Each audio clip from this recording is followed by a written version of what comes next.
We are at the Firefighters Memorial Fountain on 31st Street. Hi everyone, I'm Chris Hernandez with the Weekly Report.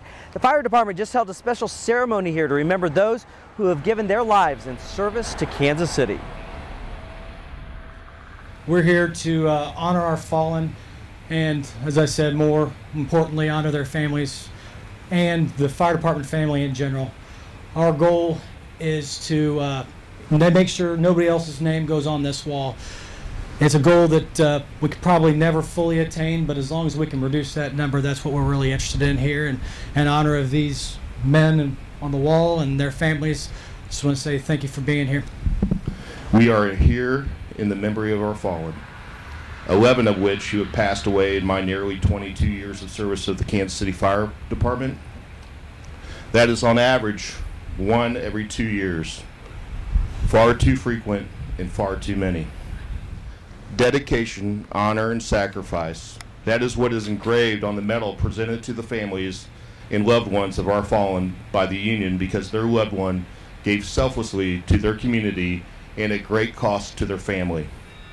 Carl L. McClure, John W. Glenn, Jerome P. O'Connor, David G. Tanier, James H. Doman, Robert J. Muller, Donald Lewis. Almighty God, the Supreme Chief of the universe, we humbly bow before you, the Sovereign, and we have called one by one the names of our brothers who faithfully discharged their duty when flames were raging and dangers were present, and when they offered the supreme sacrifice in service to others. And we solemnly sounded the bell in their memory and in their honor. There are a lot of new ways to scoot around town. There are now 2 electric dockless scooter companies operating in Kansas City. One is called Bird, the other is called Lime. It's a new transportation option, and the city is encouraging these creative new ways to get around town. The way it works is you download an app to your smartphone, and that shows you where the scooters are located. When you're done, you can just park it anywhere. But of course, please use scooter etiquette. Be sure to park it out of the way of foot traffic on the sidewalks. Don't block access to buildings. When you're riding the scooters, make sure you are riding in any available bike lane or on the street on the right side in that lane. Don't ride on the sidewalks, and for safety's sake, you ought to wear a helmet. You can find out more on our webpage at kcmo.gov/scooters. Do you like to fly the friendly skies? Then you'll probably want to know more about progress of the planning for the new terminal at KCI. Be sure to join us for any one of a series of upcoming meetings. Here's the schedule. First one is Tuesday, September 18th from 4:30 to 6 p.m. at Northland Cathedral, 101 Northwest 99th Street.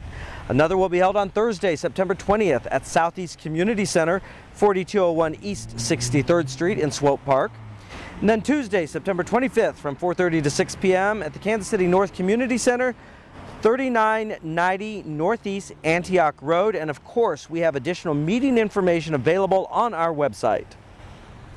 The goal of any redevelopment project is to improve a neighborhood and provide economic development activities like more jobs and more investment in a community. And we want to know how you feel about revitalizing the east side of Kansas City.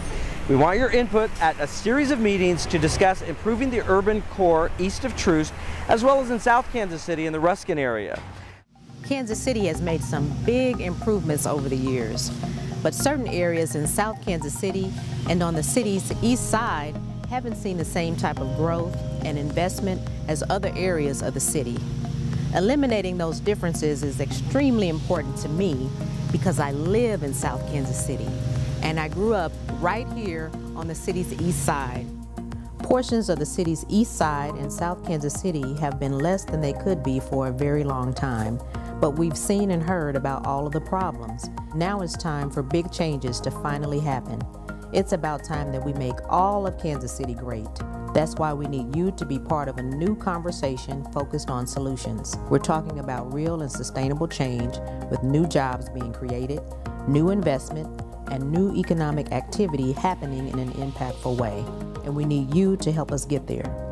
Choose the public input session that's most convenient for you and join the new conversation that will produce real and much needed change.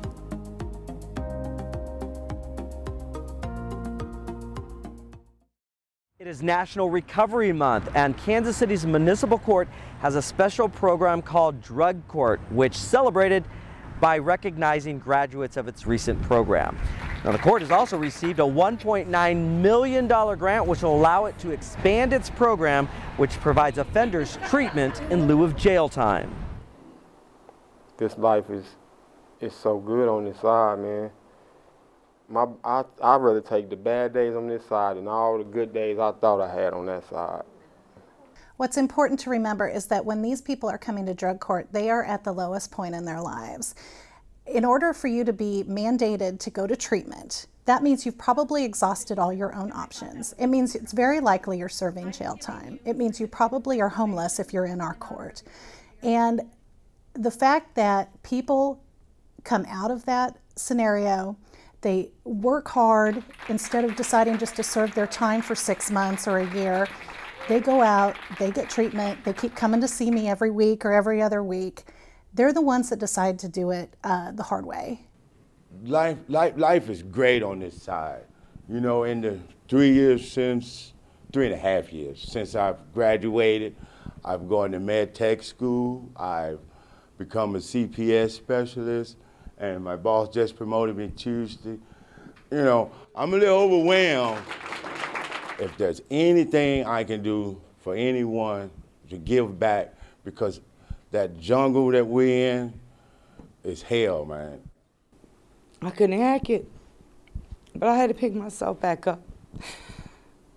Everybody in this program has, and y'all had my back. Y'all humbled me. You taught me how to grow. You loved me when I couldn't love myself, you know. I got a sponsor today, you know. I got 13 months. I got so many, you know. This is a battle for your life. I mean, I know it was for mine. I know that if I didn't force myself to turn around and take this change, that I would have died, or that I would have killed myself because I was that low that I didn't want to live anymore. I just want to say thank you for everyone. Like, this is so unbelievable. I had no idea I could do this at all. And I appreciate when you came to Heather's funeral. It meant a lot. Like, it just showed me that, like, you guys actually care. DeMarco, ooh-wee. When he came in, toe up from the floor up. But look at you today. I am so proud of you. I am so proud of you. And when I look at the rest of you, I mean, you've been through a journey, but you've made it. To see on days like this when I have graduation, to see the results and the hard work they've put in and the hard work we've all put in come to fruition is just incredible. And I'm so incredibly proud of my participants, all of them. Municipal Court also has other specialty courts such as Veterans Court and Mental Health Court. Well, this is the Weekly Report, coming up next with lots of videos from our programs and departments, so stay right where you are. I'm Chris Hernandez.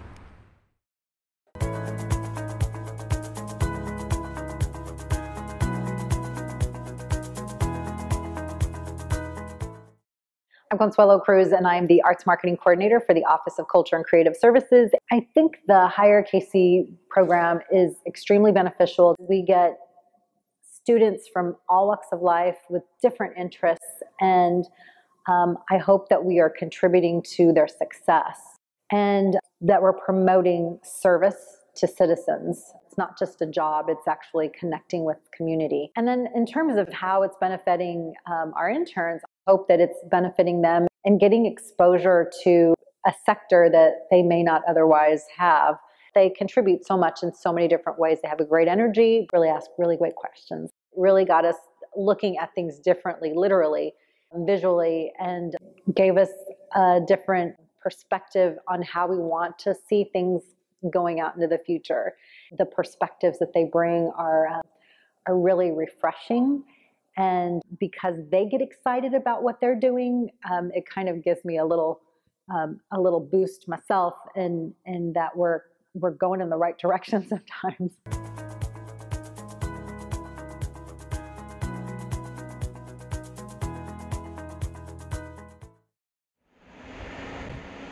I was living in an apartment, enjoying the apartment lifestyle, but I knew I needed to grow up and get a home and stop throwing my money down the drain. So I started looking for a home, going through Zillow, your normal conventional home buying process. It was a seller's market. The houses were very overpriced. I wasn't even finding what I wanted in my budget. So I knew I needed to go like a different route or maybe look elsewhere, but I wanted to be close to the city. I looked up the modular homes. I fell in love with what I saw. I just so happened to be home one night. I was watching the news and I saw the land bank's dollar segment. And I was like, okay, that sounds really neat, a dollar home. But I was discouraged by rehabbing because I don't know any contractors. I don't know much about it. So I was nervous to do that. Went on their website and I saw that there were a lot of vacant lots available, and they're very priced greatly. I kept searching. I made contact with Land Bank, met with them plenty. Found a lot over on the west side, wasn't big enough. Took me a long time to even find that lot. But working together with Land Bank, they found these 4 lots that were right next to each other. Perfect, big enough, lots of space. I had a vision for the backyard. I got here, I fell in love with it. So if it wasn't for them, I wouldn't even found like the most perfect land lots possible. They helped me out with the title work. They helped me out with a lot. They walked me through the steps. And so I'm grateful for that because there are a lot, but they know what they're doing. I asked lots and lots and lots and lots of questions. It was a learning process for me, but together with them, I felt comfortable. And they have definitely made it seem easy, as easy as possible, because it's not, but they become like family. They're just, they give it to you the way it is, and they tell you what it is, and there are no games along, and it doesn't feel like something's getting thrown at you, like you need to buy this, you need to buy this. It was very much what I wanted, and what are you looking for, and this is how we do things. And yes, there are going to be some hurdles, but we'll get there, and it's been over a year, but we're here, and I'm happy, and I'm excited, and it's what I want.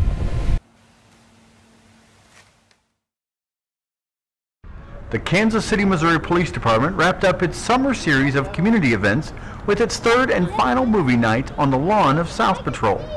This one featured Hidden Figures, based on the true story of 3 African-American women who helped NASA during the space race. The focus was on getting young people interested in STEM, which means science, technology, engineering, and math, with displays about famous inventors and KCPD's bomb and arson robot. Major Dan Haley of South Patrol says bringing residents and police officers together for a night out was a true family affair. Basically opening up our house, inviting the community into South Patrol Division just to enjoy a movie on the lawn with us. Just good fellowship. You'll notice that a lot of officers have their families in attendance. They have their kids. Some of the kids you see that are giving out hot dogs, water, popcorn, those are police officers' kids that wanted to get involved and help out too. So it's a great opportunity for the community to see us as we really are, as people with our families, for families to see officers working, for us to enjoy the community with their families as well. Blankets, lawn chairs, snacks, and drinks were spread out on the lawn, and moviegoers enjoyed free hot dogs, water, popcorn, and backpacks of goodies provided by UPS. Major Haley says it couldn't happen without the sponsors. They're really funded by the 5th and 6th District Councilpersons, Councilperson Scott Taylor, Councilperson McManus, Councilperson Kennedy, and Councilperson Lee Barnes. They funded this project. Each movie, even when you show a movie, that's free to the public, everything's free. There's basically a licensing fee, and with the professional fee to rent a screen, it equates to it's approximately $1,000 a movie when we do this.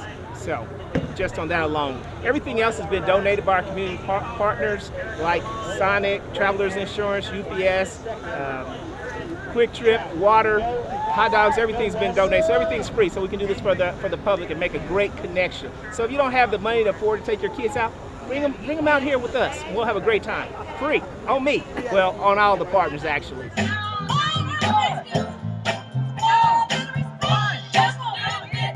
Their highlights included line dancing and a raffle that awarded 11 lucky winners with brand new bicycles provided by Walmart. And there's more to come. October 6th, I believe is the date. We're going to have KC United Against Crime, and we're going to be having that at O'Hara. And basically, we're going to call together numerous community partners and just try to get a message out, have a fun activity that we are standing up against violence in our community. I'm Officer Mike Moats, and have a safe week.